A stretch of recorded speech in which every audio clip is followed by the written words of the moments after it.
Assalamualaikum warahmatullahi wabarakatuh dan salam sejahtera. Okey, lagi 4 minit kita start, tapi sebelum tu kita test dulu. Boleh dengar tak suara? Tolong komen kalau boleh dengar suara.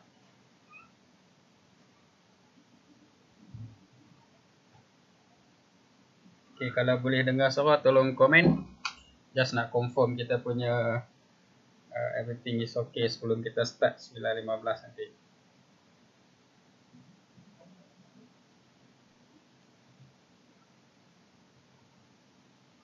Just nak confirm kita punya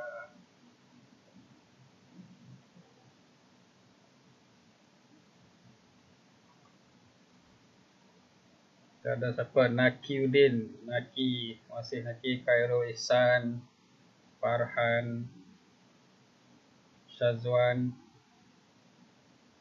Zidni, Saiful, Zulhadri, Datuk I pun ada, Arul, Mr. Sun, Jamilul, Hazwan, Mohsin, Lukman.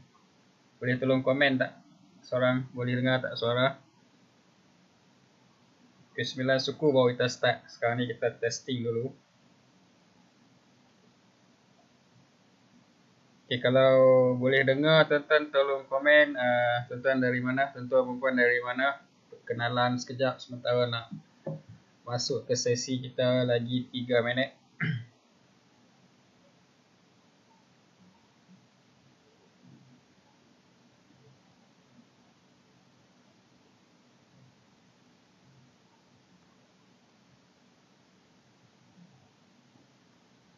Oh, Syazwan. Waalaikumsalam Syazwan. Alhamdulillah sihat. Sekarang ni Alhamdulillah sihat. Okay, clear Syazwan, apa khabar?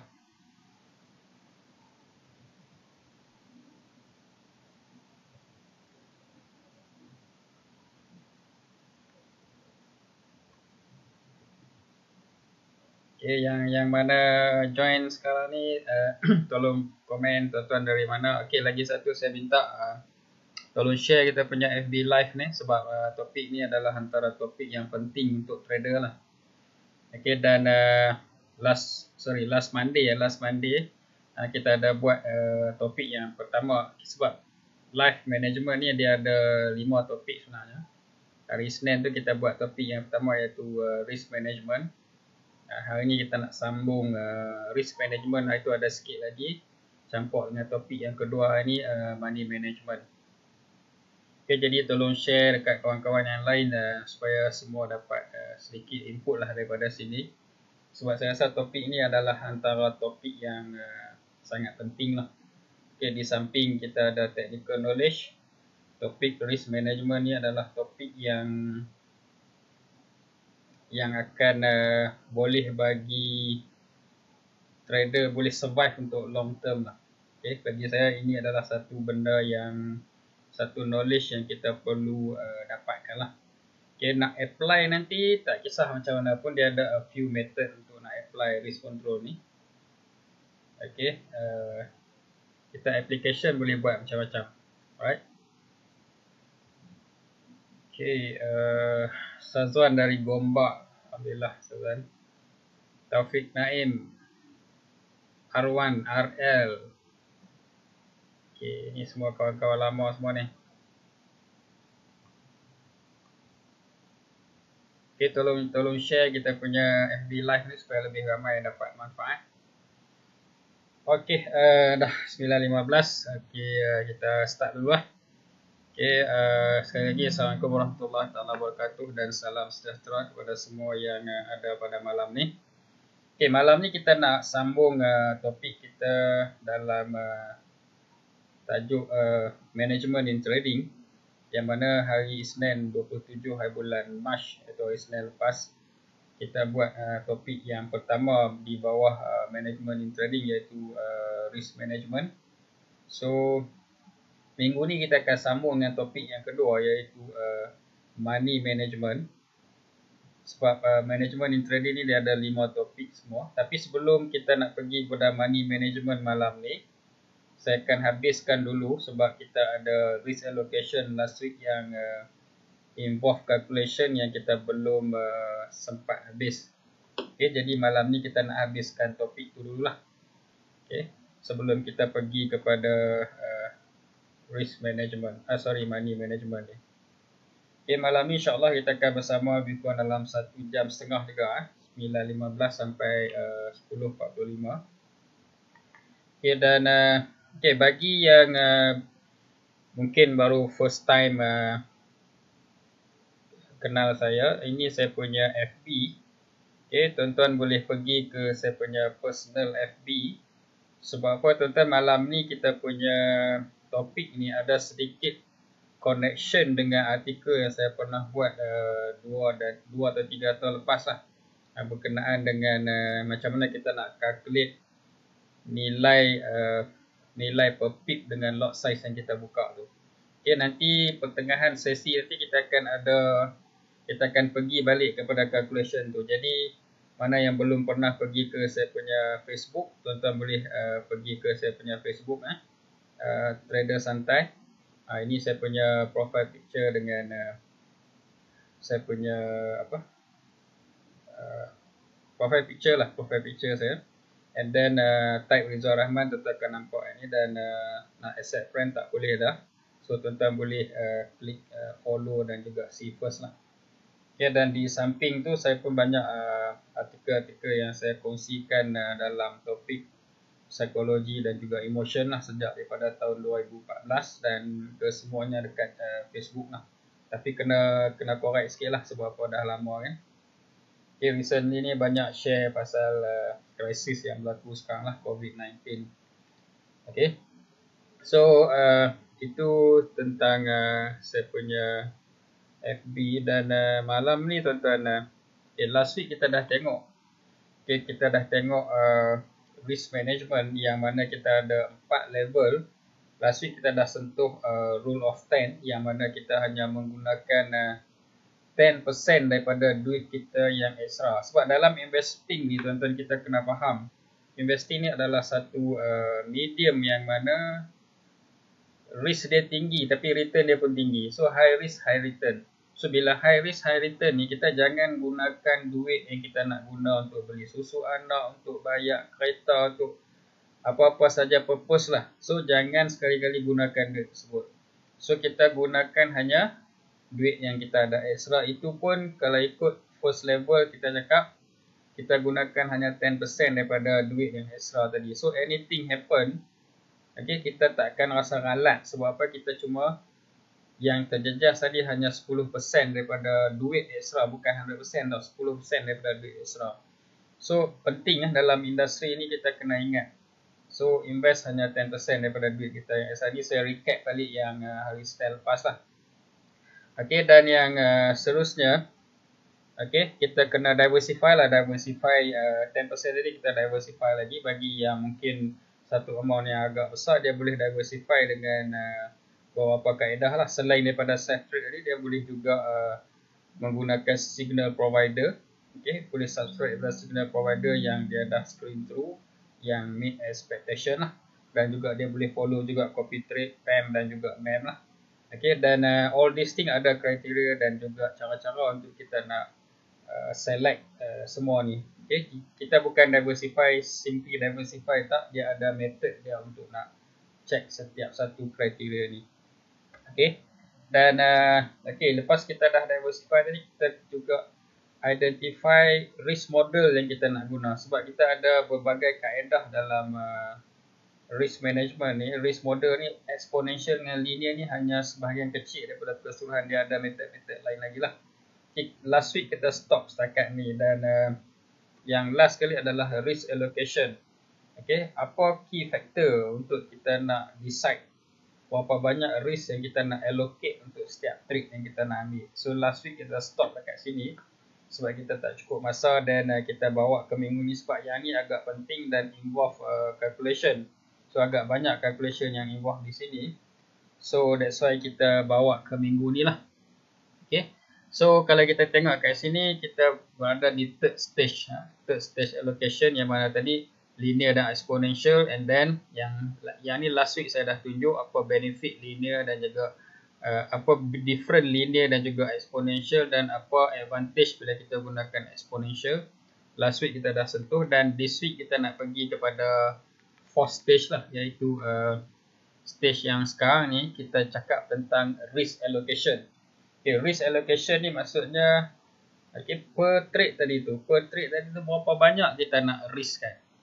Ini yang penting tuan-tuan, sebab kalau kita tengok, kalau kita baca daripada sumber-sumber yang ada dekat website dan sebagainya, okay, kita akan selalu jumpa lah, do not risk more than 2% per trade. Ada yang cakap do not risk more than 3% per trade kan. So ini adalah secara general. Okay, secara generalnya itu dia punya guideline. Tapi sebenarnya untuk risk allocation ni dia ada banyak faktor. Ada banyak faktor yang kita perlu ambil kira sebelum kita nak decide berapa persen risiko yang kita nak ambil per trade tadi. Sebab apa tuan-tuan, bila kita faham keseluruhan konteks ni, kita akan dapati bahawa kadang-kadang 10% tu may not be high risk, 1% tu not necessary to be low risk. Dia ada faktor-faktor lain yang involve dalam kita punya dalam menentukan berapa banyak risk yang kita nak ambil per trade tadi tu. Okay, all this yang kita kena take into consideration lah. Okay, jadi ini antara faktor-faktor yang kena ambil kira. First sekali adalah berapa banyak kita willing to lose per month. Ini faktor yang pertama sekali. Berapa banyak yang kita sanggup loss per month. Okay, tadi kita dah buat allocation 10% daripada kita punya overall extra money. Okay, kita diversify kepada beberapa method. And then sekarang kita bercakap tentang personal trade kita sendiri tadi. So bila personal trade ni, berapa persen risiko yang kita nak ambil. So first kita kena tahu dulu. Okay, ini adalah main factor yang kita nak kena ambil kira. Okay, first kali kita kena decide tuan-tuan, berapa banyak yang kita sanggup rugi sebulan. Ini penting. Sebab apa? Sebab kita tak nak lost everything within the month. Jadi kita tak boleh nak buat recovery balik. So berapa banyak kita sanggup? Sebab yang ni dia berbalik kepada setiap individu punya risk tolerance and risk appetite lah, berapa banyak dia sanggup rugi. Sebab kalau kita cakap daripada konteks, contohlah kita ada 1,000 yang kita dah allocate untuk safe trade. Okay, dan kita willing to loss maybe 20% per month. So dengan loss 20% ataupun $200 tadi, dia tak affect kita punya emosi dan psikologi. So mungkin itu adalah kita punya level, kita punya risk tolerance yang kita boleh accept. So all these things kita kena decide based on capacity kita sendiri, bukan kita ikut orang lain. So that is what we call berapa banyak kita sanggup rugi sebulan. Okay, yang kedua, faktor yang kedua adalah win rate. Maksudnya kita kena tahu kita punya SOP tadi tu, dia punya win rate tadi berapa persen dia punya overall tadi. And then yang ni dia ada relationship dengan yang ketiga, iaitu risk reward ratio. Tiga ni memang dia berkait rapat. Okay, yang keempat, frequency trading. This is the main ataupun the biggest contributor kepada kita punya factor ni. Okay, sebagai contoh tuan-tuan, tadi saya dah sebut 1% may not be low risk. Contohlah, kita risk 1% per trade, tapi satu hari kita trade mungkin sampai 20-30 kali. So maksudnya exposure kita tadi tu, exposure kita tadi tu mungkin lebih daripada 20% at one time. So that's why penting adalah kita kena tahu kita punya frequency trading tu. Frequency trading tadi sebulan tu banyak mana. So all this is very very important. Okay. Dan next adalah loss in a row, consecutive loss. Sebab nanti tuan-tuan akan nampak apa yang consecutive loss ni yang akan macam mana relationship dia dengan frequency trading, dengan yang risk reward ratio, dengan win rate tadi tu. All this kita kena take into consideration. Sebab yang ni lah yang akan determine kita punya risk level secara keseluruhan bila kita start trading tadi. Okay. So di sini sebagai contoh lah tuan-tuan. Okay, first item tadi tu, how much we are willing to lose per month. Okay, katakan kita ada capital 1,000 and then kita willing to lose 20% per month. 20% daripada 1000 is equivalent to 200. Betul tak? Okay, 20% daripada 1000 equivalent to 200. Katakan kita ada average 8 trade sebulan, yang mana dia punya win rate adalah 50%. Okay, 50% win rate 8 kali sebulan, and then consecutive loss tadi katakan ada 7 kali. So ini adalah faktor-faktor yang kita nak kena ambil kira. Yang mana tuan-tuan, kalau kita tengok balik dengan 8 kali trade per month tadi, 50% win rate dengan risk reward ratio 1:2. Okay, bila kita trade 8 kali sebulan, ini saya ambil sebagai average. Okay, average daripada contoh yang lepas kita ada 96 kali trade setahun tu. Okay, divide by 12 kita ada lebih kurang 8 kali. So tadi kita dah take into consideration kita nak loss hanya 20%. So sekarang ni kita ada 8 kali sebulan trade. So kita tengok dia punya basic calculation dia dulu. Okay, bila 8 kali trade sebulan, okay, dengan average 50% win rate, maksudnya sebulan daripada 8 kali kita akan ada 4 kali yang win dan juga kita akan ada 4 kali yang loss. So, dengan risk reward ratio 1:2, katakan kita ambil risiko 1% per trade. Okay, kalau kita ambil risiko 1% per trade,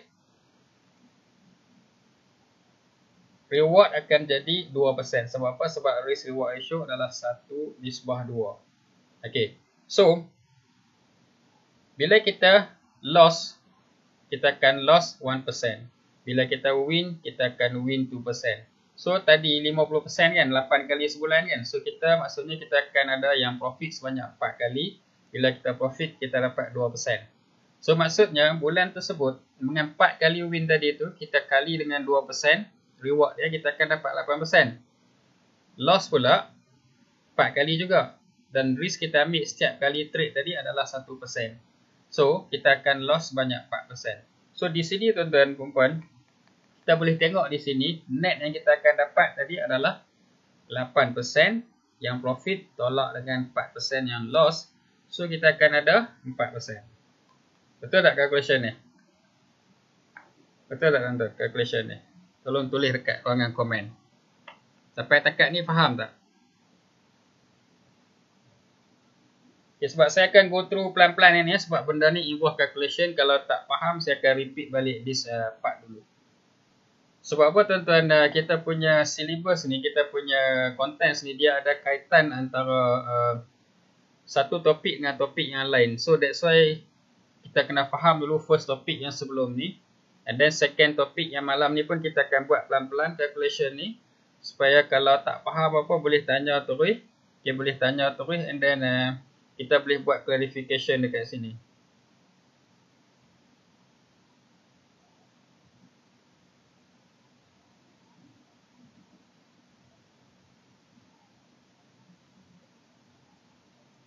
Sekejap saya tengok dekat komen kok ada apa soalan.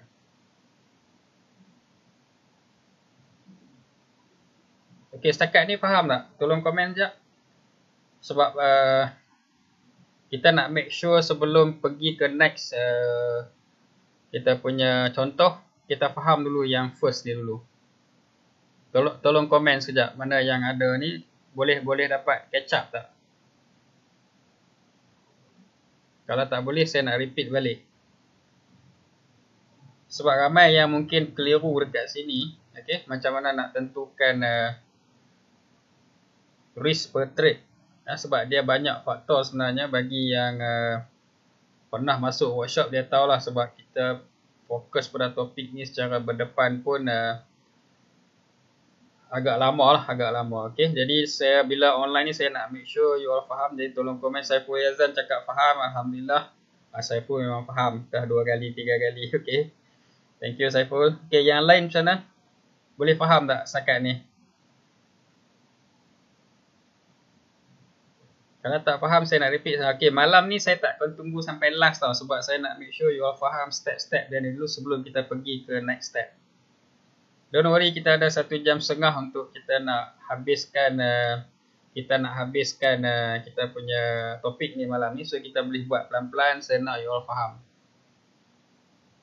Okey, Arif tanya, jadi kalau loss tu 4% macam tu dalam sebulan. Okey, Arif, contoh yang saya tunjuk dekat sini Arif, dia tak loss sebab apa? Okey, saya patah balik Saya patah balik sini. Okey, sebulan Arif kita ada 8 trade dan kita punya win rate untuk SOP ni katakan 50%. Jadi maksudnya daripada 4 kali kita win 4 kali, kita loss 4 kali. Okey, dan setiap kali kita win, okey, kita akan win 2%. Sebab risk yang kita ambil adalah 1%. Okey, balik sini Risk reward ratio 1:2. Okey, maksudnya kita ambil 1% risk dalam contoh ni, 1% risk. Reward akan jadi 2%. Sebab apa? 1:2. Satu portion loss akan bagi 2 portion yang untung. So maksudnya kalau kita ambil risiko 1% per trade, kita akan dapat reward 2%. Okay. So sebagai contoh tadi, 8 kali sebulan, 50% saja win.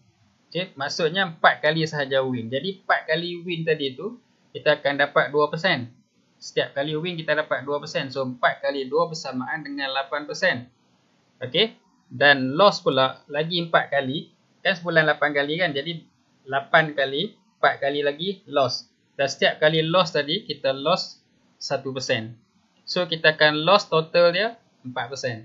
Tapi, untuk bulan tersebut, kita profit tadi 8, tolak 4. Jadi, kita masih ada lagi profit sebanyak 4%. Okey, Arif. Faham tak? So, dalam kes ni kita tak loss tau. Kita profit. Sebab apa? Dalam bulan yang sama, 4 kali win, 4 kali loss. Dan setiap kali win, kita dapat 2%. Jadi 8 total. Tolak dengan yang loss tadi 4. Kita masih ada lagi profit sebanyak 4%. Arif, faham tak? Saya menjawab tak persoalan tu?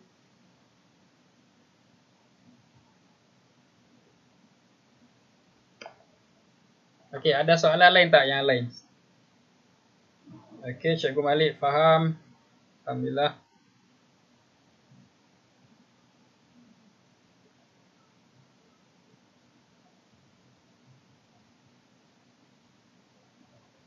Okey, Izzat tanya kalau win rate kurang daripada 50% macam mana? Okey. Sekejap lagi Izzat, kita ada satu lagi topik kita panggil break even win rate. Break even win rate ni, okey, kita kena tengok balik supaya kita nak pastikan SOP kita tu workable. Sebab yang ni penting, okey. So Izzat, dia win ratio ni kalau kurang 50%, sebab kalau dalam contoh ni Izzat, okey, 1:2. 1:2 dia ni, 1:2 ni break even win rate, okey. Break even maksudnya balik modal.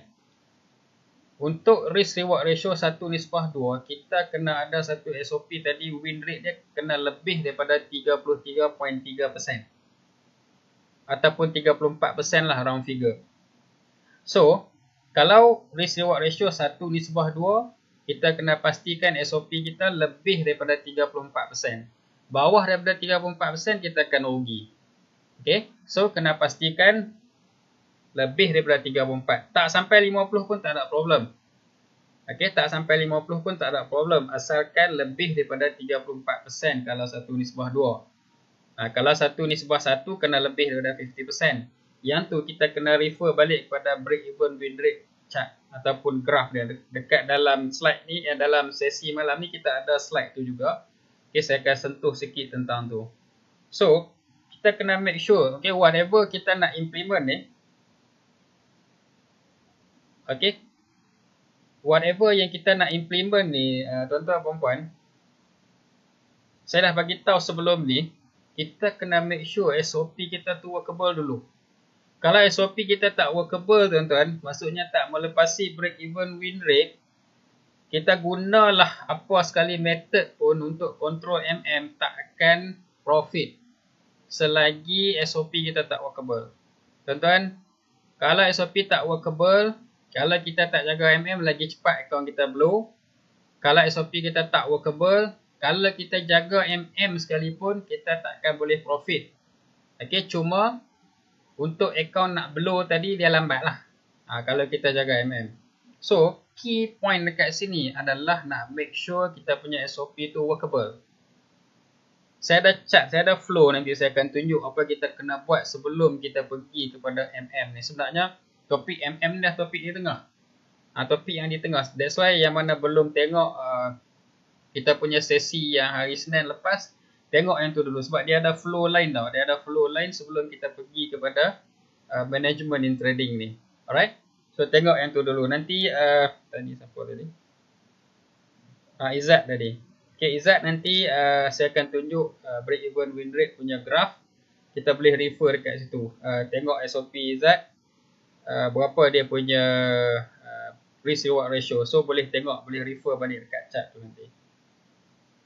Okay, Hazrin jelas, Ramzi faham, Syazwan faham, Ishak faham. Ramzi cakap lepas ni cikgu cerita tentang RR rendah untuk scalping. Okay, boleh.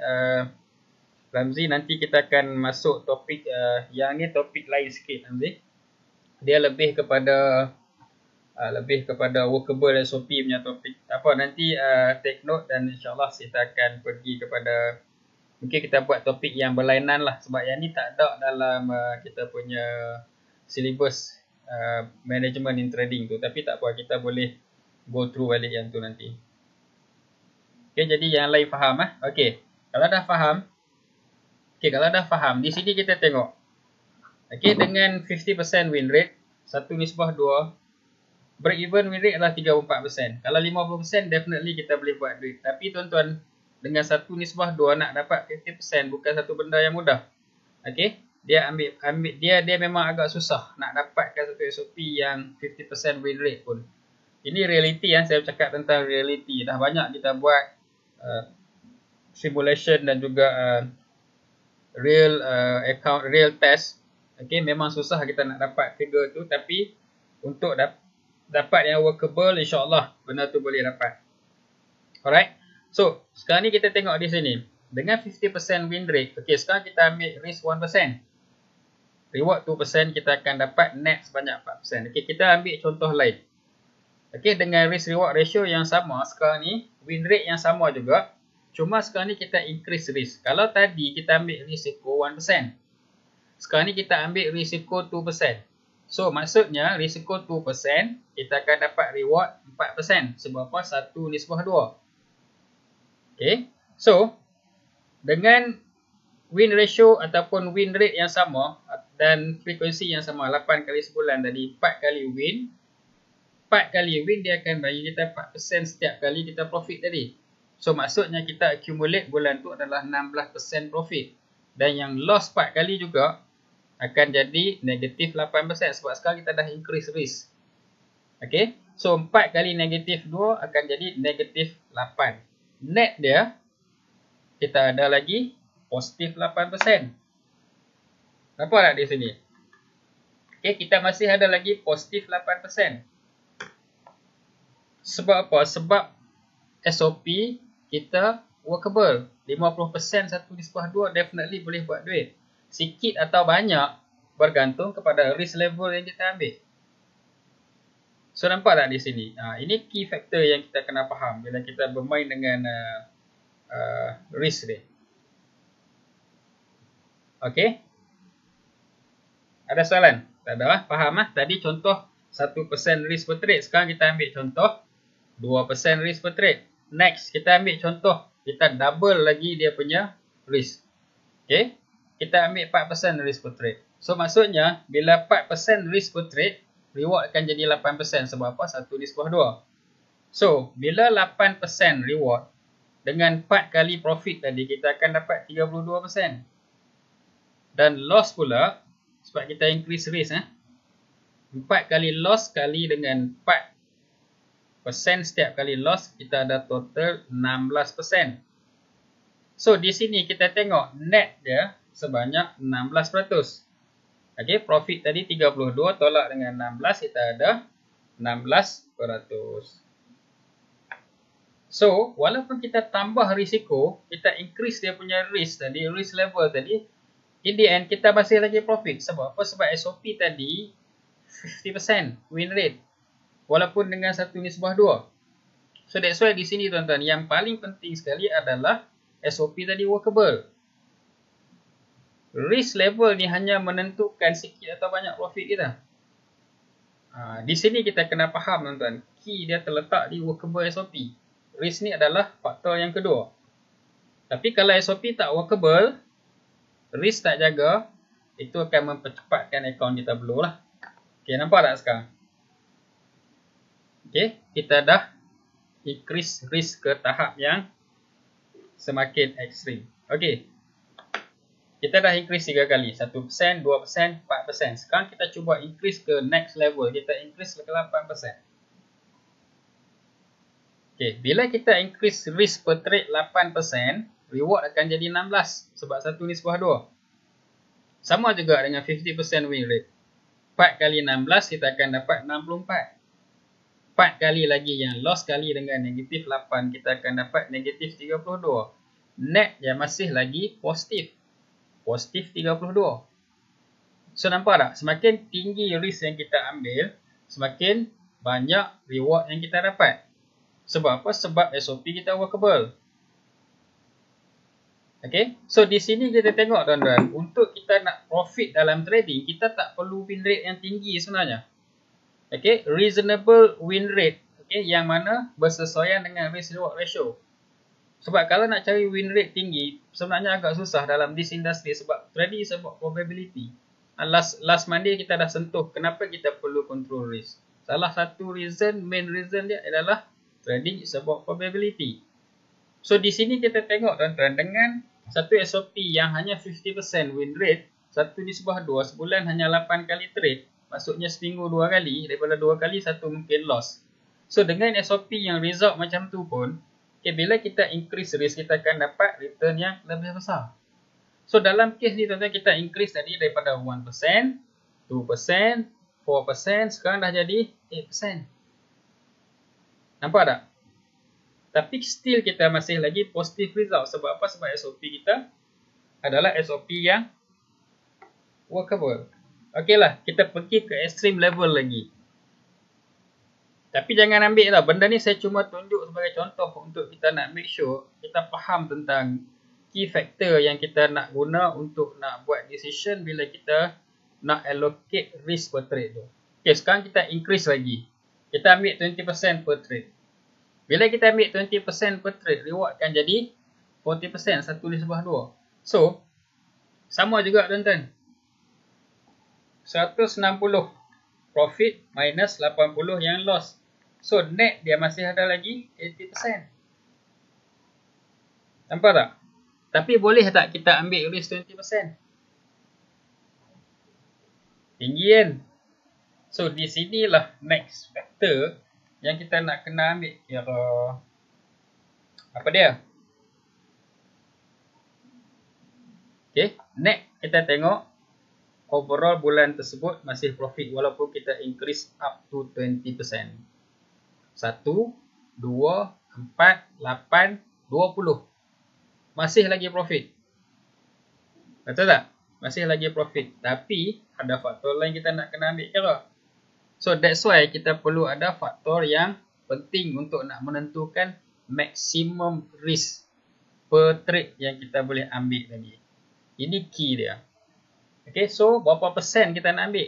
Increase daripada 1 ke 2% pun okey, 2 ke 4 pun okey, 4 ke 8 pun okey, 8 ke 20 pun masih okey, masih profit. So sekarang ni berapa persen per trade yang kita nak ambil? So inilah key factor yang ada sebenarnya. Okay, liar, loss in a row, consecutive loss tadi tu. Inilah yang akan menentukan berapa persen risk yang kita nak ambil per trade.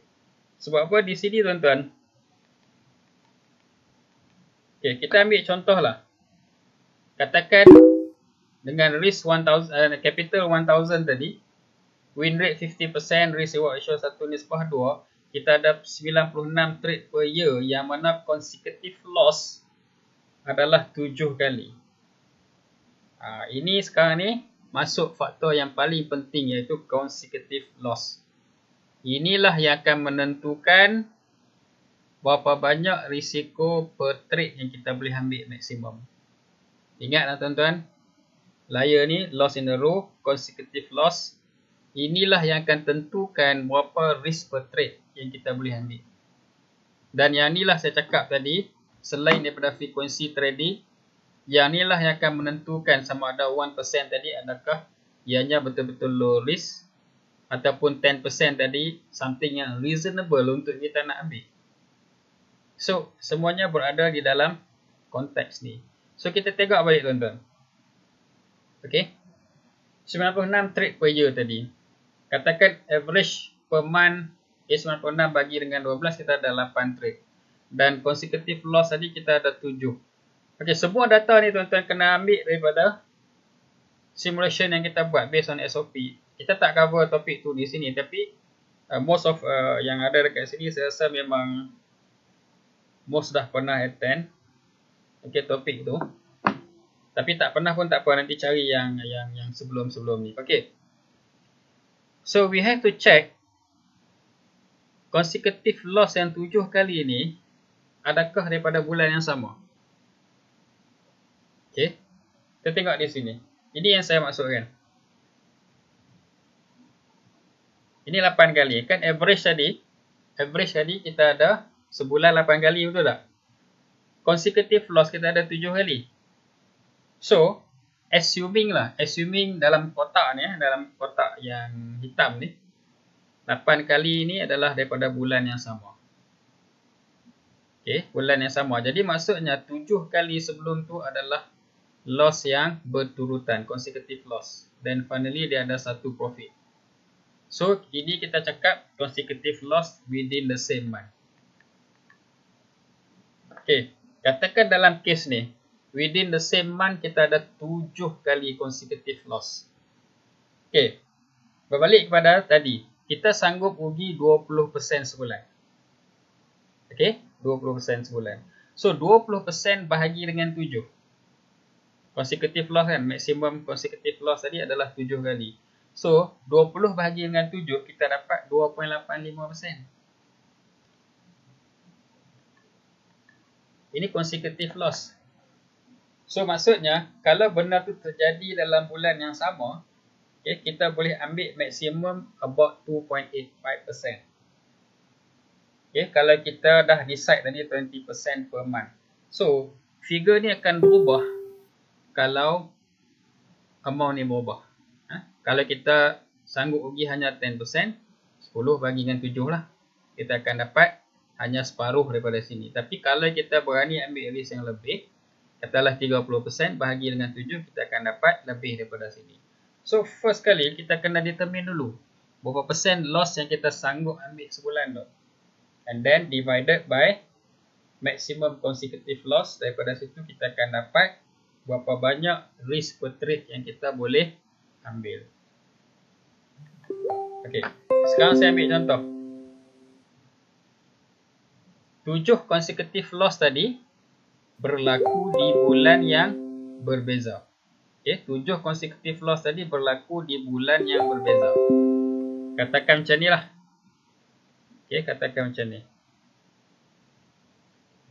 Okey, ini untuk 1 bulan dan yang biru ni untuk 1 bulan lagi. Maksudnya 8 kali itu ada berapa? Dia loss 2 kali, lepas tu win balik, and then loss balik 4 kali. Okey, jadi di sini kita nampak, okey, di sini kita nampak loss tadi berlaku di bulan yang berbeza. Sama juga bulan berikutnya, daripada 8 kali dia ada 2 kali yang profit, 6 kali yang loss. Tapi dia bukan berturutan. So di sini, bila kita jumpa fakta yang macam ni pula, tadi kita tunjuk tadi 7 kali di bulan yang sama, sekarang ni 7 kali di bulan yang berbeza. Okay, kita tengok balik kepada calculation ni pula.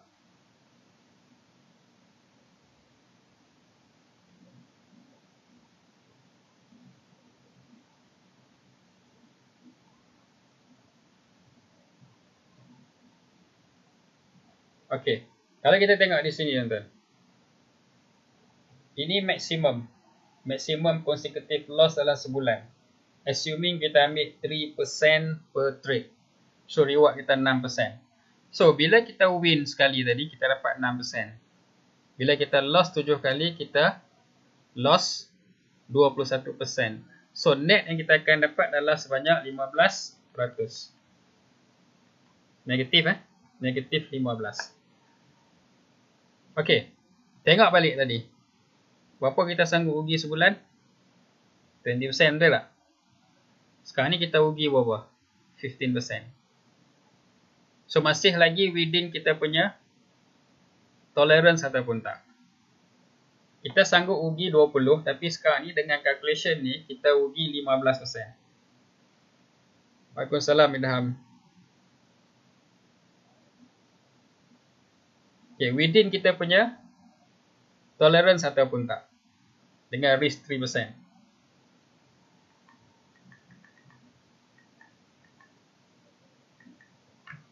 Okay, within kita punya tolerance. Betul tak? Okay, next kita tengok. Cuba kita increase ke 4%. Bila kita increase ke 4%, sekali kita win, kita dapat 8%. Sekali kita loss negatif 4 kali dengan 7, 28. Net kita dapat adalah negatif 20. So sekarang ni dah jadi maksimum. Betul tak? Dah jadi maksimum. Okay, calculation tadi tunjuk kita cuma boleh ambil 2.85. Tapi bila kita pergi balik tengok kepada data, maksimum risk yang kita boleh ambil per trade adalah 4%. So dalam case ni, kita loss maksimum adalah 20%. So ada soalan tak dekat sini?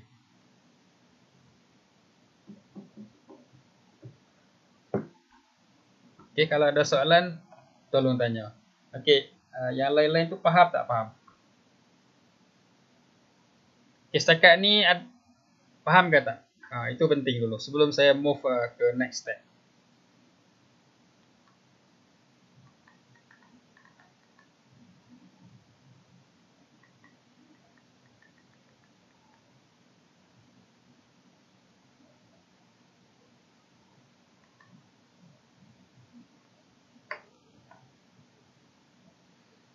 Okey, tolong komen faham tak faham? Tuan Haji Safiza. Unify Tuan Haji. Lupa itu sembang itu. Waalaikumsalam. Azrin faham, Syaiful faham. Yang lain-lain macam mana? Faham tak? Ataupun yang tak faham tolong tanya kita sebelum kita pergi ke topik lain, sebab nanti takut tuan-tuan confuse ataupun terlupa. Sebab bila dia tak faham satu topik nak pergi topik lain, nanti dia akan bercelaru sikit lah. Okay. Saiful Azwan faham, alhamdulillah. Yang lain-lain macam mana?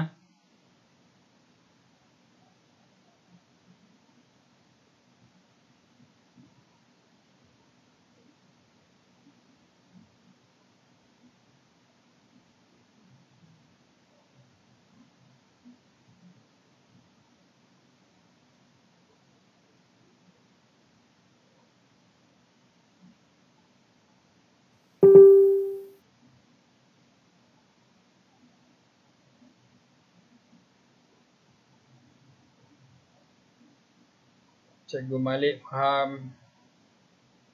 Bahasa Fiza lagi faham lah. Ini master risk management.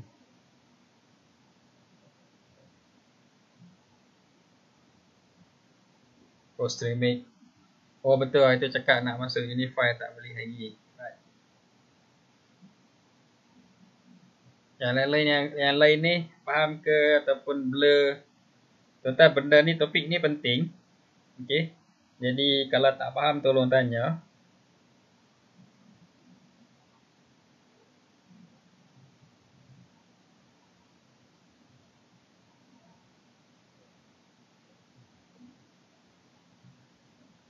Sebab sebelum saya masuk kepada money management, kita kena clearkan yang ni dulu. Ramzi faham, alhamdulillah. Muhammad Luqman Osman faham, alhamdulillah. So tak apa, majoriti dah faham lah. Kalau ada lagi yang tak faham, nanti tuan-tuan boleh tanya. Kita boleh repeat balik. Okay, kita boleh repeat balik dulu.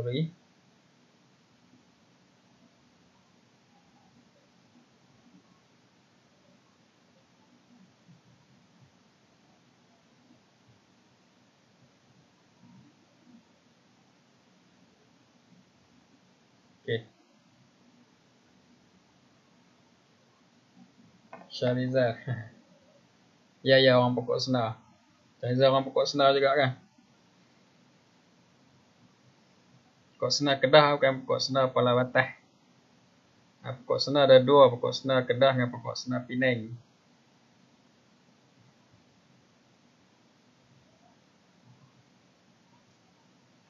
Alright. Okay, kalau siapa-siapa tak faham, tolong letak soalan dekat ruangan komen. Kita akan repeat balik sampai tuan-tuan faham. Sebab topik ni topik yang penting. Sebelum saya move ke topik money management, kita nak make sure tentang allocation ni dulu kena bagi clear. So daripada sinilah tuan-tuan kita boleh decide berapa risk per trade yang kita nak ambil berdasarkan kepada risk appetite masing-masing. Sebab apa? Setiap orang tak sama dia punya personality. Setengah orang mungkin dia tak boleh accept 20% loss sebulan. Okay, dia kena control ikut dia punya keupayaan dia sendiri. Okay.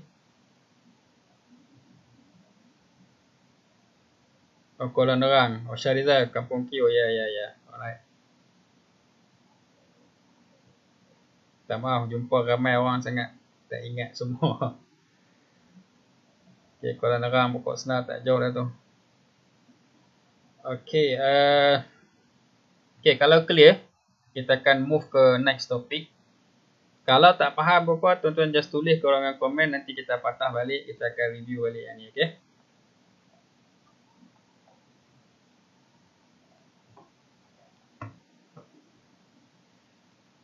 Okay, so balik kepada kita punya stages of risk management tadi.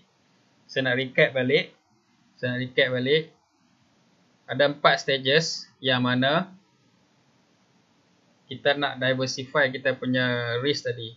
First kali, dalam investment, okay, jangan letak semua duit kita. Gunakan hanya duit ekstra.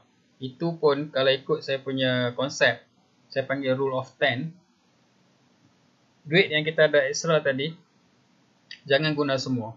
Okay, hanya ambil 10% daripada duit yang kita ada ekstra.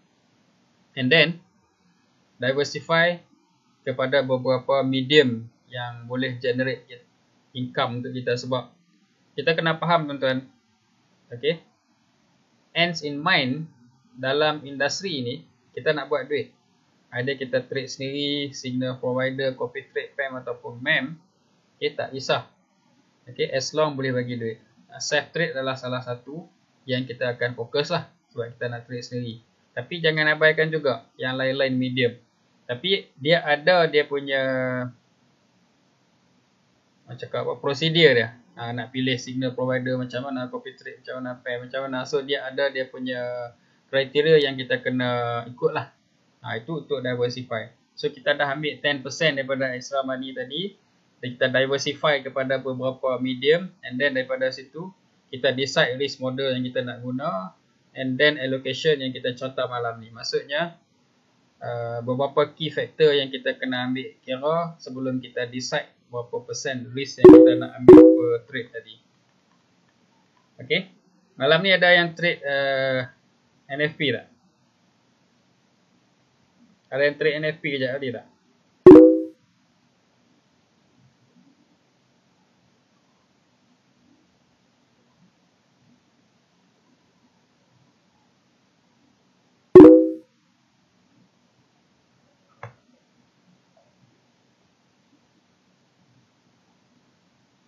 Okay.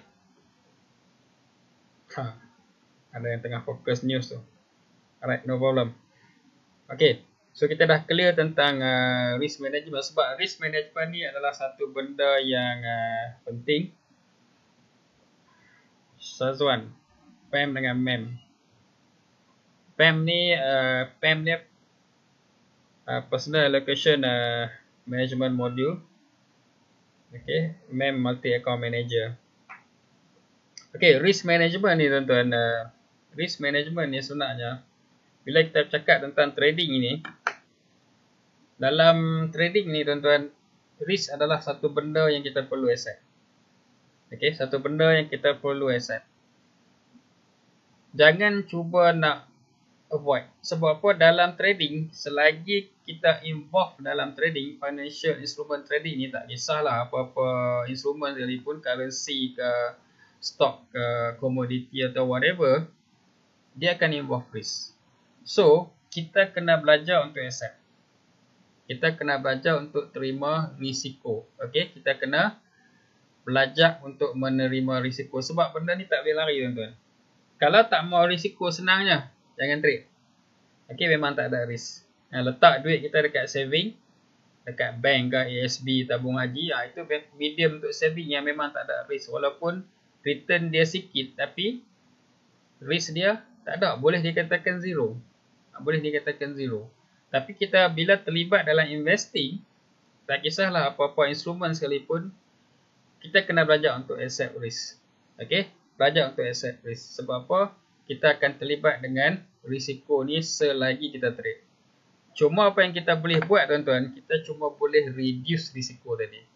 Okay? Kita boleh reduce risiko dengan kaedah mana? Yang cerita tadi lah. Pada last week, Monday yang kita cerita tadi, itu cara untuk kita reduce kita punya risk. And then to some extent kita boleh transfer kita punya risk juga. Cuma saya tak nak bincang konteks ni. Okay? Dan sekali-kali jangan cuba untuk avoid risk. Kita tak boleh nak avoid, tuan-tuan. Selagi kita trade, selagi tu kita terdedah kepada risiko. Okay? Kalau tak mau ambil risk, jangan trade. Itu je.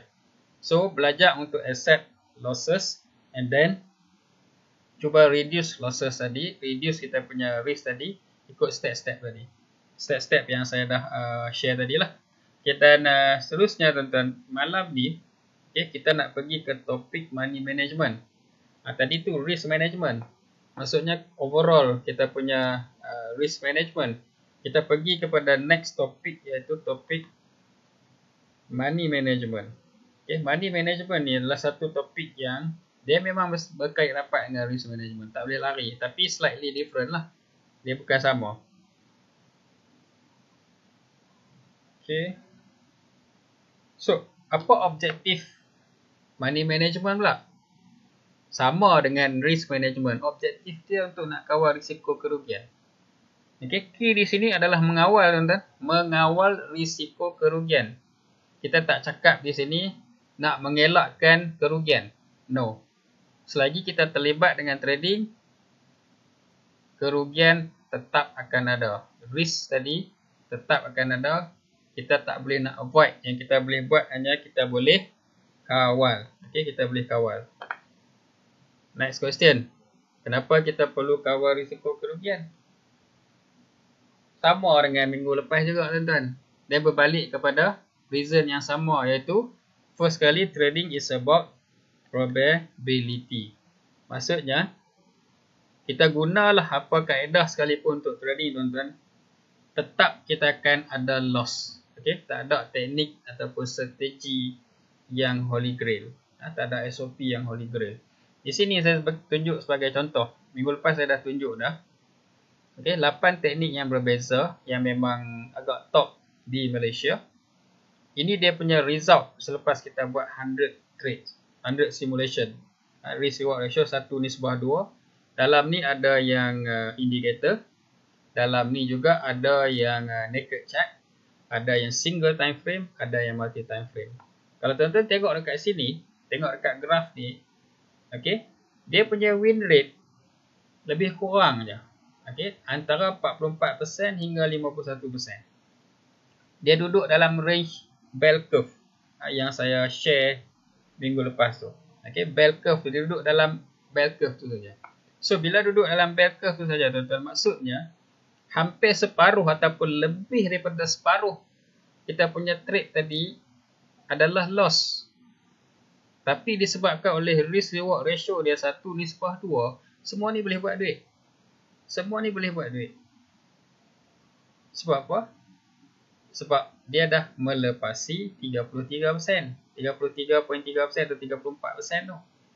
So, any of this SOP definitely boleh buat duit. Sikit dengan banyak bergantung kepada risiko yang kita ambil tadi lah. So, di sini kita tengok hampir separuh ataupun lebih daripada separuh adalah loss. So, that's why saya cakap trading is about probability. Dulu tuan-tuan saya buat simulation ni saya buat sendiri. Tapi bila saya dah ada ramai yang faham tentang simulation, tentang risk ni, ini daripada 8 orang yang berbeza tuan-tuan. Daripada berbagai teknik, dia dapat result about the same. So di sini memang kena faham trading is about probability. Syazwan 2-in-1 ni maksudnya dia combine dua teknik. Teknik A dengan teknik B sebagai contoh. Contohlah teknik A suruh sell di sini. Teknik B pun cukup syarat untuk sell. So maksudnya dia confluence. Yang ni dia tunggu dua teknik yang berbeza confluence. Maksudnya dia ada persamaan untuk entry yang sama. Itu maksudnya 2-in-1. Pun kita dapat lebih kurang dalam 50%. So bila confluence antara satu teknik dengan satu teknik yang lain, setup tadi mungkin akan jadi berkurangan. Sebab apa? Mungkin teknik A suruh sell tapi teknik B tak cukup syarat. So tak boleh entry. And then kemudian mungkin teknik B boleh entry sell tapi A tak bagi syarat untuk sell, dia tak boleh entry. So kena tunggu dua-dua ni bagi setup yang sama ataupun signal ataupun SOP yang sama untuk sell baru dia sell. Itu yang saya maksudkan dengan 2-in-1. Maksudnya ada antara kita punya peserta workshop tadi yang memang menggunakan lebih daripada satu teknikal, dia combine. Itu maksudnya 2-in-1. Alright. So di sini kita tengok tuan-tuan, either single time frame, multi time frame, indicator ataupun naked. Okay, it's about the same. Dan saya tak boleh nak kata everything is the same. Tak. Setakat yang kita dah buat. Dan untuk maklumat tuan-tuan, untuk nak dapatkan 8 yang workable ni, saya tak tahu berapa banyak yang kita dah go through, filter everything untuk dapatkan 8 yang workable ni. Kebanyakan yang lain tu mungkin tak meet kita punya break even win rate. Okay. So ini dia punya different dia. Ini yang dimaksudkan dengan trading is about probability tadi. Dan kita kena faham juga prestasi yang lepas tak jamin keputusan yang akan datang tuan-tuan. Okay. Ini satu lagi nature yang kita kena faham dalam this industry. Whatever workable last year may not workable this year. Ini pun kita kena faham tuan-tuan. Okay. Dan daripada konteks setup dengan setup sendiri pun tuan-tuan tengok Dan kalau kita tengok distribution dekat sini pun tuan-tuan, ada masa memang winning streak. 1, 2. Kita ambil contoh ni lah, entry 23 sampai entry ke 32 ni tuan-tuan. 9 entry winning streak. Yang ni yang akan cause overconfident. Okay, dia akan cause overconfident. Tapi ada masa macam di sini, losing streak sampai 7 kali. Okay. Ini setup yang sama. Everything yang sama. Everything exactly the same. Maksudnya, walaupun benda yang sama, kita ikut secara religiously ikut. Kita profit. Tapi jumpa loss. Bukan bermaksud setup tadi tak valid. Setup tadi memang valid. Tapi ada loss.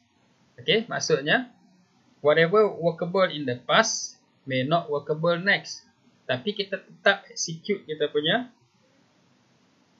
entry tadi. Sebab apa? Sebab SOP tadi dah memenuhi syarat-syarat yang kita perlukan. Tapi tetap kita akan berjumpa dengan loss. Ini tak puas satu, tapi yang lain-lain ni. So that's why one of the reason kenapa kita perlu kawal kita punya risk tadi. Okay, next. Kita tengok sebagai contoh.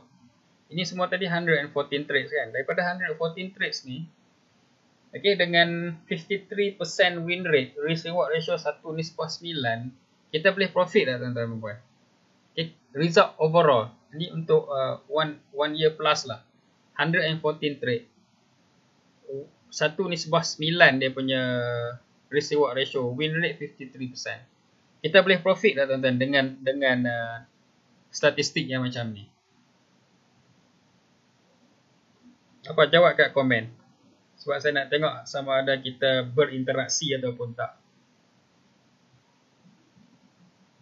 Okey, dengan statistik ni adakah kita boleh buat profit?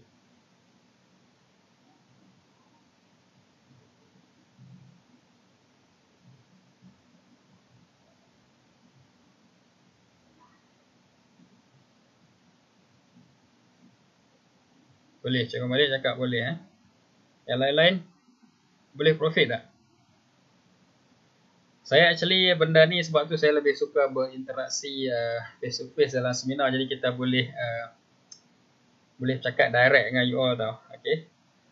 Abasi Azhar, okey boleh. Okey, jadi saya rasa semua faham. Okey, Sian Ana boleh. Okey. So di sini kita tengok statistik ni tunjuk bahawa SOP kita memang workable. Okey, SOP kita workable. Tapi tuan-tuan, bila kita break it into monthly basis, ini monthly basis. Dan kita tahu tuan-tuan, satu nisbah 1.9, okay, win rate dia mesti kena lebih daripada 34%. So kalau kita tengok dekat data ni tuan-tuan, bila kita breakdown, okay, kepada monthly basis, okay, carta ni susah nak tengok, kita pergi kepada sini. Okay, 34% adalah break even win rate. So whatever di bawah daripada 34% maksudnya loss. So di sini tuan-tuan tengok sendiri. Okey, kita ada berapa bulan loss? Kita ada berapa bulan loss?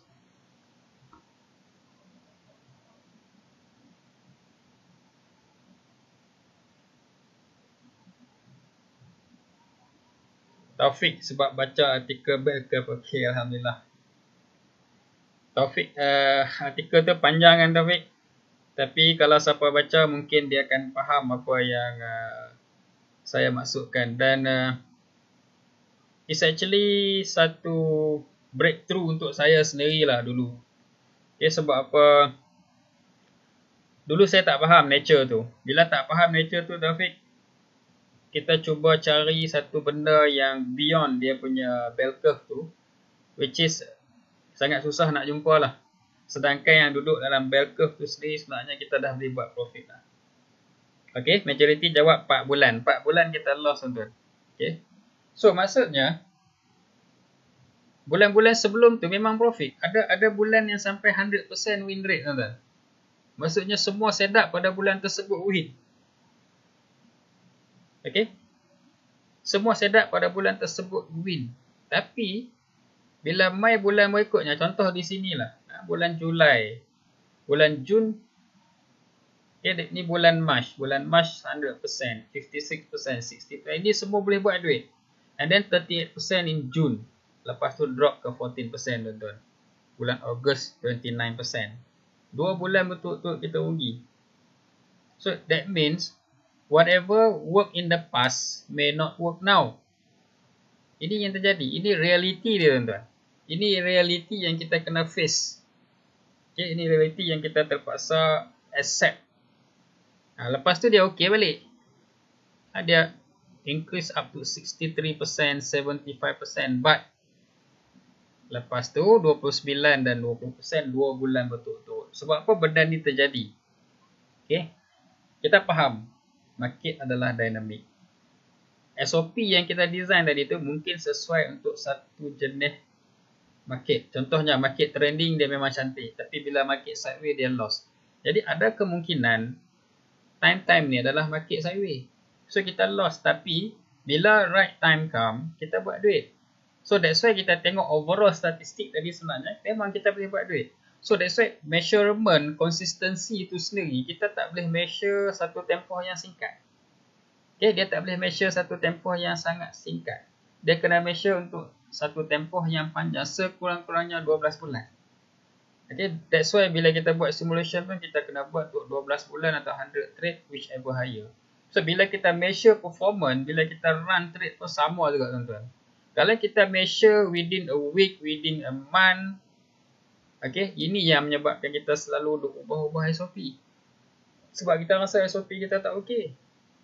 Tapi sebenarnya kalau kita tengok long run, as long SOP tadi boleh bagi profit in long run, is good enough. So that's why measurement, kita jangan buat satu tempoh yang singkat. Kalau kita tengok dekat luar pun, kenapa bank declare setahun, okay, ASB pun setahun, tabung haji pun setahun, sebab satu period yang sufficient. Okay, kita nak measure based on monthly memang satu benda yang agak susah. Selalu tekan benda ni tu sebab apa? Sebab bila jadi contohnya macam ni lah, 2 bulan betul-betul kita loss, kita mungkin give up. Okay, kita give up dan kita mungkin belajar benda yang lain, kita belajar benda baru. Sedangkan kalau kita continue, okay, mungkin dia boleh bagi kita profit. Tapi tuan-tuan, it's not easy lah untuk kita nak accept macam cakap apa, losses ni. Kalau kita tak betul-betul faham nature dalam this industry, kalau kita tak betul-betul lalu, kita tak betul-betul accept bahawa ini adalah sebahagian daripada nature industri yang nak tak nak kita kena telan tuan-tuan. Kita kena telan. So kalau kita boleh accept benda tu, baru kita boleh ada satu smooth ride dalam this industry lah. Bukan kata smooth tadi bermaksud setiap bulan kita profit, tak. Tapi yang penting in the end tadi kita dapat buat profit. So ini reality yang kita perlu hadap dalam this industry. Tak boleh nak lari tuan-tuan. Okay. So that's why kita perlukan risk management. Kita perlukan money management. Sebab kita akan jumpa keadaan macam ni, boleh dikatakan agak frequent lah. Okay. Boleh dikatakan agak kerap. Right. So next topic, money management. Bila cakap tentang money management ni, kita kena faham dulu bila dan di mana kita nak exit loss tadi. Ini penting tuan-tuan.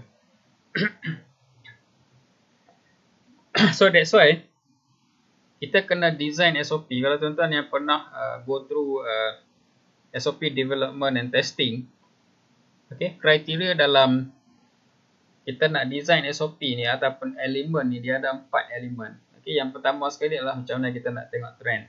Yang kedua, di mana kita nak entry lepas kita dah identify trend tadi. Yang ketiga, iaitu exit loss. Sama ada kita menggunakan stop loss ataupun kita menggunakan manual cut loss. Yang keempat adalah exit profit lah. So malam ni kita nak fokus kepada kita punya yang ketiga lah. Sebab kita bercakap tentang exit loss, di mana dan bila kita nak exit loss. So di sini tuan-tuan, berbalik kepada SOP. SOP wajib kena ada 4 elemen, yang mana salah satunya adalah exit loss. So kita kena determine clearly dalam SOP kita bila kita nak exit loss. Ini penting. Contohlah dalam SOP yang simple, SOP engulfing ni. Okay. Kita tengok trend berdasarkan kepada engulf tu sendiri. Entry kita mungkin di 50% of the body. Exit loss kita di mana? Di previous low minus X number of pips. Nampak tak? Clearly defined dalam SOP ni di mana kita nak exit loss.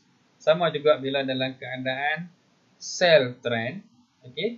Bila kita dah dapat trend dan kita tahu di mana nak entry, kita kena tahu yang ketiganya di mana kita nak exit loss. Maksudnya stop loss kita above daripada previous high ataupun resistance tadi.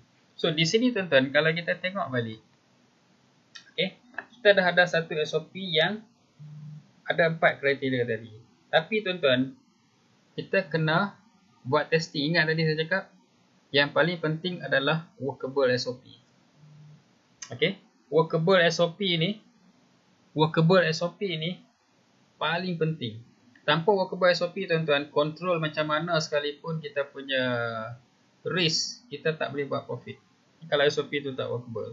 So that's why penting tuan-tuan, lepas kita dah develop SOP tadi, okay, di sini kita kena buat simulation, dapatkan statistik dia sama ada profitable ataupun tak.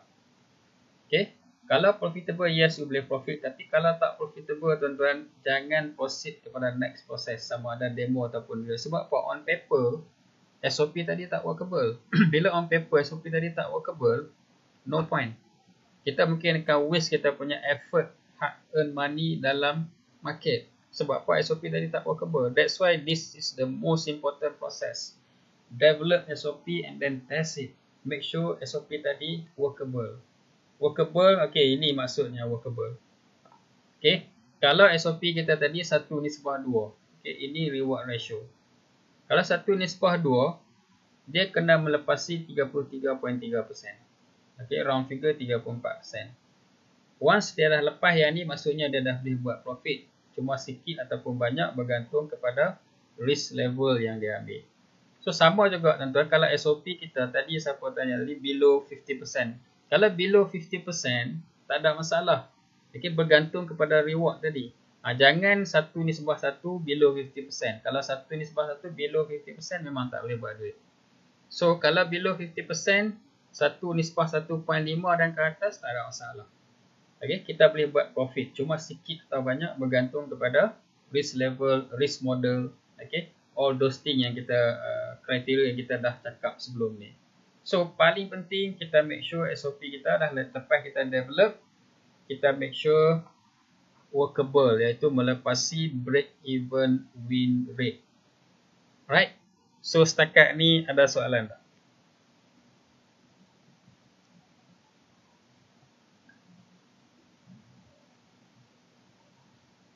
Ada apa-apa soalan setakat ni?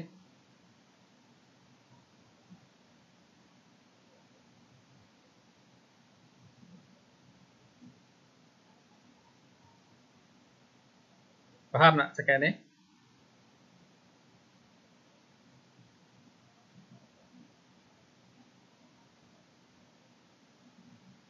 Okay, saya assume semua faham lah. Kita pergi ke next topic, iaitu money management tu sendiri. Okay, tuan-tuan, pernah tak berlaku bila kita trade lah, kita letak SL. Bila kita letak SL, contohlah kita sell SL ke atas kan. Pernah tak berlaku price pergi hit SL, candle hit SL, lepas tu turun balik, tinggal shadow panjang? Pernah jadi tak? Ataupun kalau kita buy SL dari bawah, price turun, kena SL, naik balik ke TP. Pernah jadi tak? Minta maaf Cik Ruhaifi, saya tak buat analisis teknikal sebab topik kita berkenaan dengan management in trading. So saya akan stick kepada kita punya syllabus. Okay. So pernah tak jadi macam saya cakap tadi tu. Okay, dia lepas hit SL, dia pergi ke TP. Selalu Cikgu Malik pun kerap. Okay, kenapa benda ni terjadi? Okay, ada yang cakap ini stop loss hunting by the broker. Okay, benda tu possible. Saya tak cakap broker tak buat benda tu. Ada kemungkinan kalau broker yang tak honest, yang trade against the trader, ada dealing desk, all those things, dia akan ada isu-isu tu. Okay, tapi kalau dah 100 pip tu bukan lagi stop loss hunting lah, kita kena faham. Okay, dia tengok kepada keadaan. So, kenapa benda tu terjadi? Salah satu sebab mungkin kita letak stop loss bukan di tempat yang sepatutnya. Okay, kita mungkin letak stop loss bukan di tempat yang sepatutnya. Maksudnya tempat kita letak SL tadi tu mungkin salah. Mungkin tak bersesuaian. Okay, ada kalanya tempat dah betul tapi akan ada sekali-sekala jadi macam tu pun ada juga, saya tak nafikan. Tapi kalau dah most of the time jadi macam tu ada something wrong. So first kali, contohlah, kalau kita buy, stop loss kita di mana? Okay, stop loss kita di bawah, betul tak? Stop loss kita di bawah. Tapi ada satu benda yang kita mungkin terlupa. Bila kita buy, stop loss kita wajib kita letak di bawah support. Itu satu, plus dengan allowance. Okay, bagi ada sedikit ruang untuk dia bernafas. Sama juga bila kita sell, kita letak stop loss di atas resistance plus sedikit allowance. Kalau kita tengok balik rajah, lebih kurang macam ni. Okay, bila kita buy, kita mungkin ada support kita boleh identify. So kita jangan letak stop loss ngam-ngam di sini ataupun terlalu dekat. Sebab tu kita mungkin ada shadow tadi tinggal. Sebab kebiasaannya price ni dia akan test support resistance, itu normal. So that's why penting tuan-tuan, kita kena ada allowance. Okay, first kali support tu sendiri. Yang keduanya adalah allowance. Sebab apa tuan-tuan? Contohlah kita buy di sini. Katalah support di bawah ni. Kita letak SL kat sini. Selalunya akan kena. Easily akan hit. Okay, easily akan hit. So sama juga bila kita sell. Okay. Kita kena ada stop loss di atas resistance. Ada sedikit allowance kat sini. Maksudnya kita kena ada clearance sikit. So di sini tuan-tuan, kalau kita tengok balik, apa faktor yang penting untuk kita letak SL? Tak kisahlah teknik apa sekalipun. Apa yang kita perlu tahu sebelum kita letak SL tadi tu? Tulis kat komen. Apa faktor yang paling penting sebelum kita letak SL? Apa yang kita perlu consider?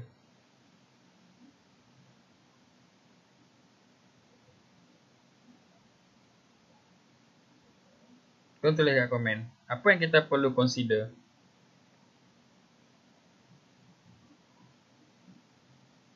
Tak kisahlah sell ataupun buy. Apa yang kita perlu consider sebelum kita nak letak stop loss?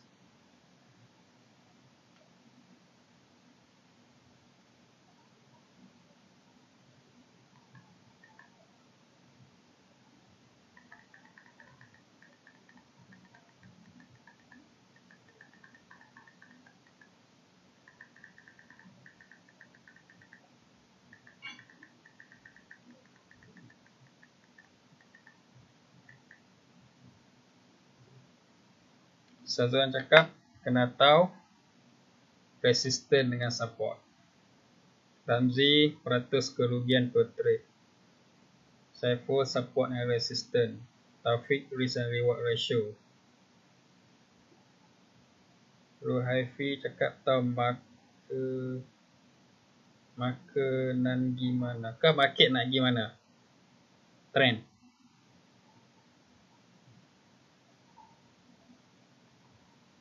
Peratus kerugian. Okay, semua jawapan tu dah betul. Okay, semua jawapan tu dah betul. Tapi dalam soalan ni sebenarnya lebih rujuk kepada, okay, ingat tadi, di mana dan bila nak exit loss kan? Okay, dalam konteks ni adalah berkaitan dengan support dan juga resistance.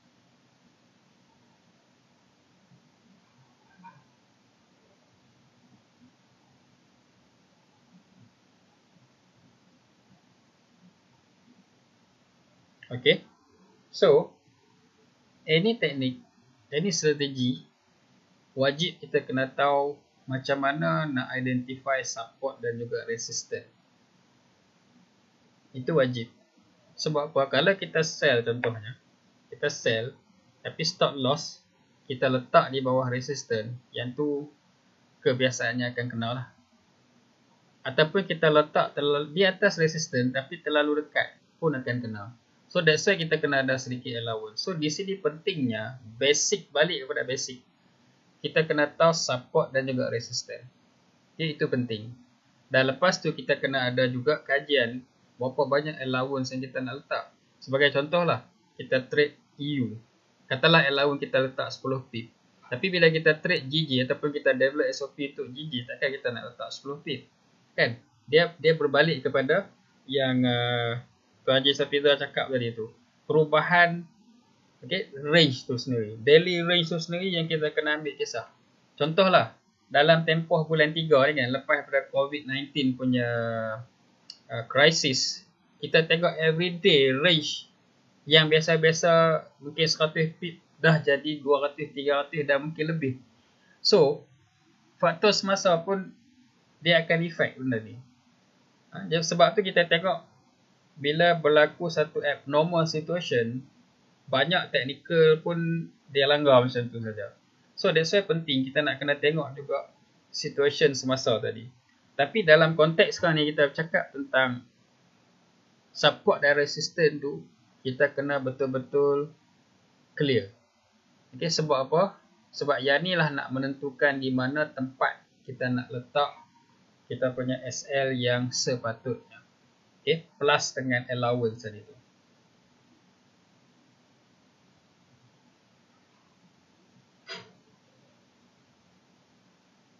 Yes. Okay, kalau baca balik komen Tuan Haji Safiza, tuan-tuan akan faham lah. Okay. Ini orang yang expert tentang risk management.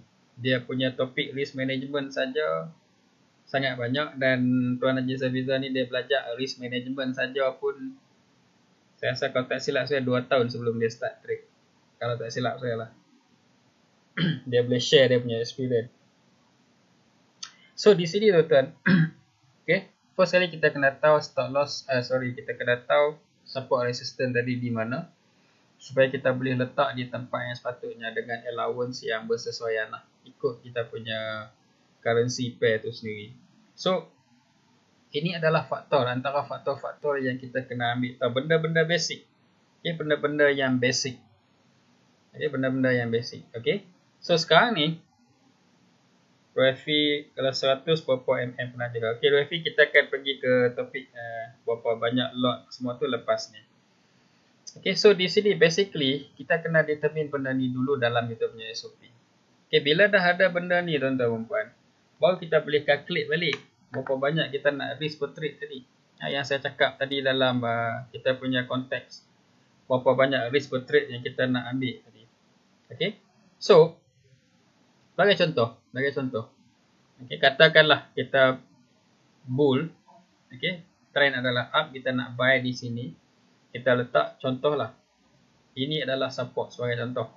Ini adalah SL. So, kita punya SL di bawah daripada support. Allowance ada sikit. So, ini sebagai contoh. Ini pun sebagai contoh. Okay, kita letak SL di atas resistance. Sedikit allowance. So, ini contoh SOP yang kita kena clearly define. Kat mana kita nak exit loss tadi tu. Dan next, baru kita boleh bercakap tentang allocation tadi. Berapa banyak kita nak ambil risiko tadi. Okay, tadi kita cakap tentang allocation. Tadi katalah kita nak ambil risk 20% kan sebulan kan. You willing to lose 20% per month. Okay, daripada 20% ni tuan-tuan, kita nak kena tengok balik. Okay, 20% ni berapa? 20%. 20 bagi 100 kali dengan 1000. Bermaksud 200 USD. Okay. 200 USD. Ini, ingat step dia tadi tuan-tuan, kita dah determine awal lagi. Berapa persen kita sanggup rugi sebulan. Sekarang ni kita ambil balik amount tu tadi. Okay, kita pergi balik pada amount tadi. Maksudnya sekarang kita willing to lose 20% per month. Not more than that, sebagai contoh. So 20% daripada capital 1000 tadi adalah bersamaan dengan $200. Okay. So, katakan monthly kita ada 8 trade. Win rate 50%, 1:2. Ini saya ambil contoh round figure semua supaya semua orang senang faham. Okay, calculation nanti kena pergi balik kepada actual data yang tuan-tuan ada. Okay, ini saya cuma ambil contoh yang senang supaya tuan-tuan mudah nak faham. Kalau saya ambil ada point lah, sekali lagi semua tu payah nak calculate. So, contoh kita ada satu SOP yang win rate dia, yang trade dia 8 kali sebulan, win rate 50%, risk reward ratio 1:2. So, kita sanggup loss tadi 20%. Bahagi dengan 8 trade. Okay? Kita bahagi dengan 8 trade. Bila bahagi dengan 8 trade ni tuan-tuan, berapa kita dapat risk per trade?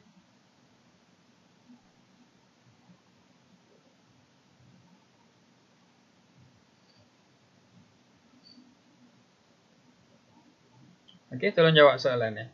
Okay, kita dah allocate 20% loss maximum. Dan kita sebulan ada 8 kali trade. So 20% bahagi dengan 8. Berapa kita dapat per trade?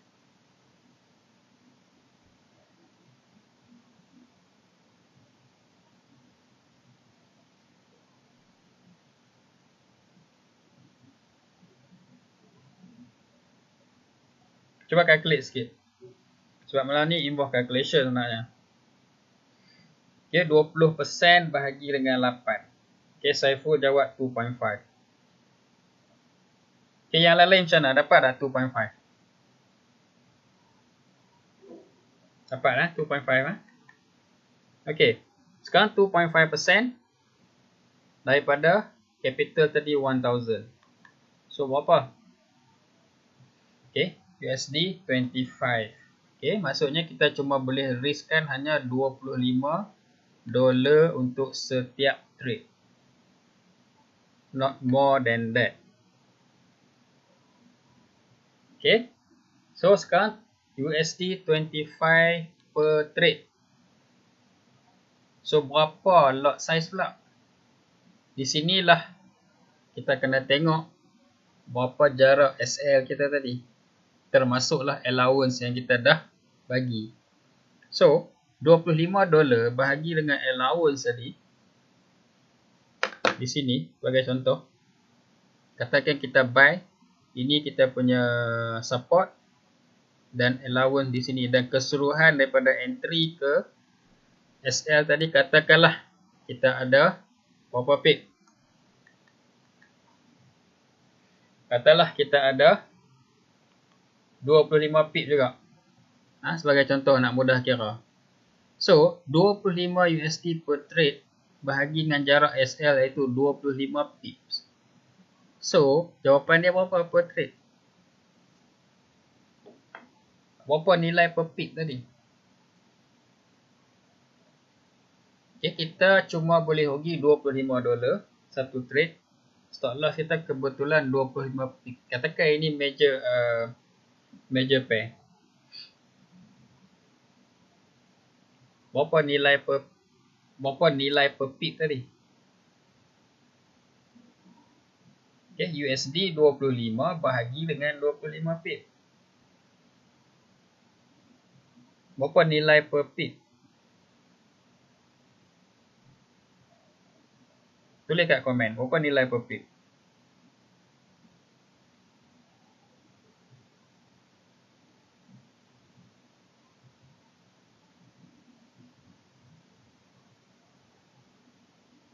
Yes, Saiful. $1 per pip. Yang lain-lain dapat $1 per pip. Right? Okay, kita dapat $1 per pip. So, bila $1 per pip, itu nilai dolar per pip. Bukan satu nak entry tadi terus entry 1.0 tak? Ingat ini cuma value per pip. Value per pip ni tak sama. Okay, direct, indirect, cross. Okay, dia ada calculation dia. Okay, $1. Semua faham $1. Leverage tak termasuk Shazwan. Leverage tak termasuk dalam calculation. Sebab leverage dia tak involve. Untuk nak determine kita punya nilai pip semua. Dia tak involve. Okay, dia tak involve. Don't worry about leverage dalam this calculation. Dia memang tak sangkut langsung. Okay, so sekarang kita tahu value per pip adalah $1. Tapi jangan entry 1.0 dekat standard account. Itu dah $10 per pip. So volume kalau standard account. Okay, semua faham kalau standard account 0.1 lah. Okay, kalau micro ataupun mini account depend dengan broker lah. 1.0 bersamaannya $1 per pip. Kalau account Sense mungkin 10.0 bersamaannya $1 per pip. Okay. So kalau account standard RUIFI, okay, kita kena entry 0.10. Okay, ini assuming untuk direct punya currency lah. XXX USD. Okay, selalunya $1 per pip. Ini sebagai contoh calculation.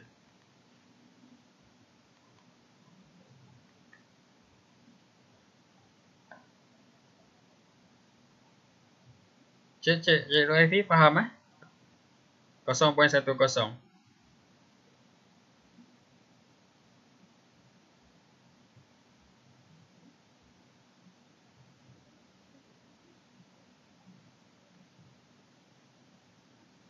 Right, clear?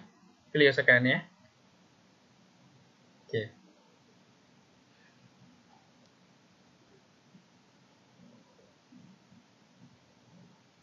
Okay, alhamdulillah clear. So satu layer. Kalau nak buat lebih layer, contohlah kita ni memang selalu trade dengan layer. So you boleh pecah lah kalau kita nak entry katalah 10 layer. So satu layer 0.01 lah. Tapi bila layer ni dia akan jadi slightly different lah sebab jarak kan, jarak antara layer dia akan involve sedikit calculation di situ lah. Tapi it's about the same lah kalau kita punya between layer tadi tak terlalu jauh lah. Okay. Jadi kalau kita nak layer dia akan jadi line sikit. Kena pecah balik dengan berapa layer yang kita nak entry tadi tu. Dia ada calculation line pula di situ. Okay, kita kena plan berapa layer yang kita nak buat. Okay, clear eh? So ini adalah cara kita nak calculate tuan-tuan. Okay, daripada last week kita cakap, bukan last week, last Monday kita cakap tentang risk management, iaitu kita nak pecah sampai kepada money management ni, maksudnya kita pergi kepada micro level, maksudnya kita dah start calculate. Kita ambil kira daripada risk tadi pergi kepada money management pula, maksudnya kita nak plan kita punya per trade tu sendiri berapa banyak yang kita nak risk kan. Kita nak risk kan tadi tu berapa banyak. So all this kita kena faham calculation dia tu ada dalam kita ada calculation dia sendiri, okey. Yang saya tunjuk tak faham tak apa tuan-tuan, tengok sekali lagi bagi hadam dia punya proses tu sendiri. Kalau tak faham juga ambil daripada last Monday punya session, okey, tengok balik sekali lagi. Sebab untungnya bila kita buat secara live ni, kita ada video yang kita save untuk boleh tengok berkali-kali supaya lebih faham. Okey, jadi selagi kita ada sambutan, insyaAllah kita akan buat benda ni walaupun kita tak boleh nak berdepan secara seminar, kita buat dalam bentuk ni supaya at least knowledge ni kita dapat transfer, dapat dikongsikan dengan semua. Cuma itulah saya perlukan support daripada you all lah. Perlukan support daripada you all, tolong like page GK, okay, supaya mereka tengok pun ada sambutan, okay. And then tadi saya ada bagi dekat first comment tadi, kita ada link untuk buka account. Tak semestinya tuan-tuan dia pun just buka account sebagai tanda support kan. Jadi kita boleh support each other lah. Sebab apa? Value, kalau nak cakap value tentang konten ni tuan-tuan, okay, bukan free sepatutnya, okay, tapi kita bagi dalam bentuk yang supaya semua orang boleh dapat benefit dia. Sekarang tak ada lagi limitation dari segi faktor geografi. Kalau kita tengok kan, semua orang boleh dapat benefit. So tolong support, like page GKFX, and then link tadi tu kalau boleh buka account di situ. Just buka account, nak deposit atau tak tu kemudian kira, itu tak ada masalah. So at least kita show kita punya support. Okay, insyaAllah next week saya akan sentuh tentang macam mana nak calculate value tadi tu tuan-tuan. Okay, tadi saya ada juga bagi link dekat komen tu kepada 2 posting yang saya buat 2 atau 3 tahun yang lepas, ataupun mungkin sebelum tu, mungkin 2016, saya tak ingat tadi tarikh yang betul-betul. Okay, macam mana cara nak kira direct rate, iaitu pair yang mana XXX USD, dia ada calculation dia tau. Okay, yang kedua kita ada indirect rate, iaitu USD XXX, contohnya USD JPY, USD Kanada. Okay, itu indirect rate. Direct rate tadi tu Euro USD, GBP USD, NZD USD, itu direct rate. Indirect tadi USD JPY, USD Kanada, itu contohnya. Dan ada satu lagi iaitu cross rate. Cross rate ni maksudnya pair yang tak ada USD langsung.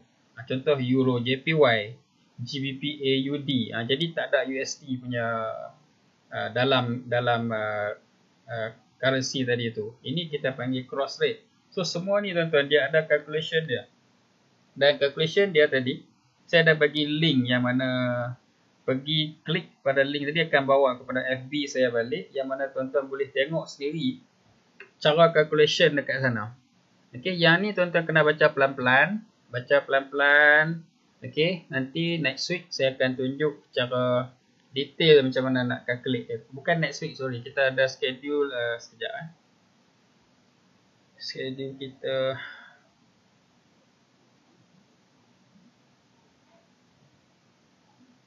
Okey, schedule kita next pada bulan April juga, pada 17 hari bulan, topik psikologi management. Tapi sebelum pergi pada psikologi management ni, saya akan sentuh calculation tentang direct, indirect dan juga cross rate tadi tu.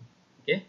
So itulah, minta tuan-tuan like and share kita punya FB ni, and then like GK Academy punya FB. Okay, make sure kita bagi support supaya sentiasa kita dapat ilmu daripada GK sendiri. Sebab selain daripada saya, ada lagi cikgu-cikgu lain yang share knowledge dekat sana. Okay, tuan-tuan boleh pergi and then boleh join juga, sebab dia orang ni kerap buat FB live. So sebagai tanda sokongan, tolong like and share kita punya FB ni, FB live malam ni, dan juga like page GK Academy. Dan kalau boleh, link yang saya bagi dekat komen tadi, tuan-tuan pergi buka account, at least tanda support lah, tanda support. Sebab kalau kita bagi support, ada banyak lagi session yang kita boleh buat lepas ni. Everybody happy lah, everybody dapat dia punya benefit lah. Okay, so itu sedikit malam ni. Dan sekali lagi saya nak ulang balik, ini last week yang saya dah bagi tahu. So kalau siapa-siapa yang ada pertanyaan dengan risk free bonus, 100% welcome bonus, 60% deposit bonus, kita ada gold and silver, kita ada cashback rebate, kita ada 25% defensive bonus. Okay, tuan-tuan boleh PM dekat page untuk nak tanya mana-mana yang tuan-tuan berminat tadi. Okay, sebab kita ada 6 promotion yang sedang berjalan sekarang lah. Okay, under GK Effect Prime. So tuan-tuan boleh pilih lah mana-mana yang bersesuaian. Okay, jadi ini sebagai tanda support kita lah. So tuan-tuan boleh directly tanya kalau tak faham kat mana-mana lah. Alright.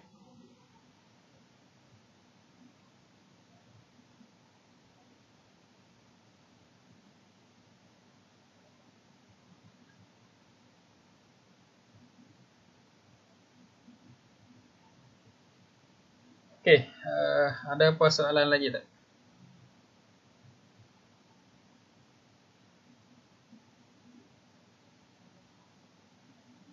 Okay, kalau ada soalan boleh tanya. Kita buka sesi untuk soal jawab lebih kurang dalam 5 minit. Okay, sebelum tu saya just close sekali lalu. Ada yang tertinggal. Untuk yang lain boleh tanya kat bawah, boleh tanya kat ruangan komen. Saya akan cuba jawab.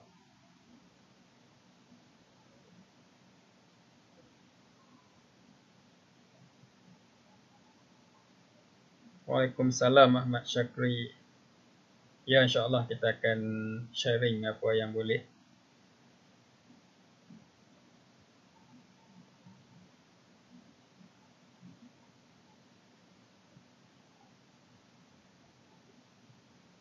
Waalaikumsalam Syed.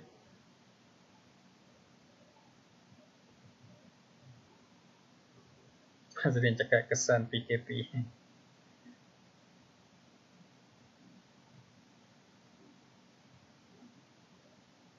PKP tak apa, kita buat cara PKP lah. Janji kita boleh share knowledge tadi. Bejal terbaik. Thank you Bejal for your support.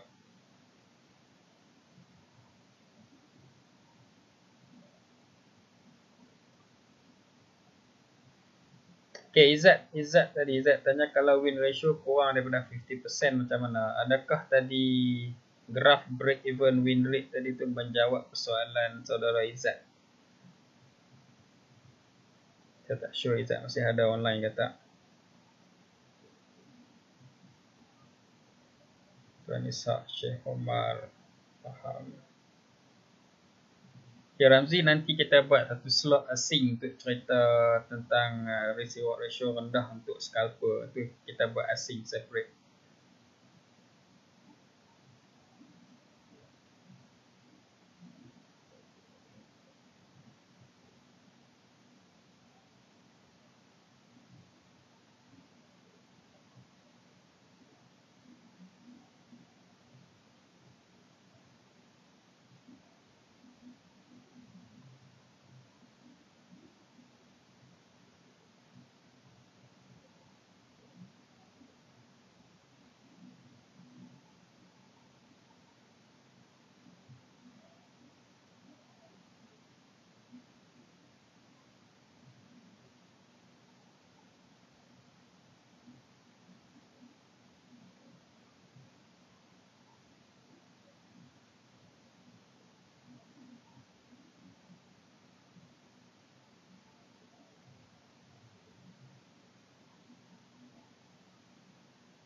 Okey, nampaknya tak ada soalan lagi lah setakat ni.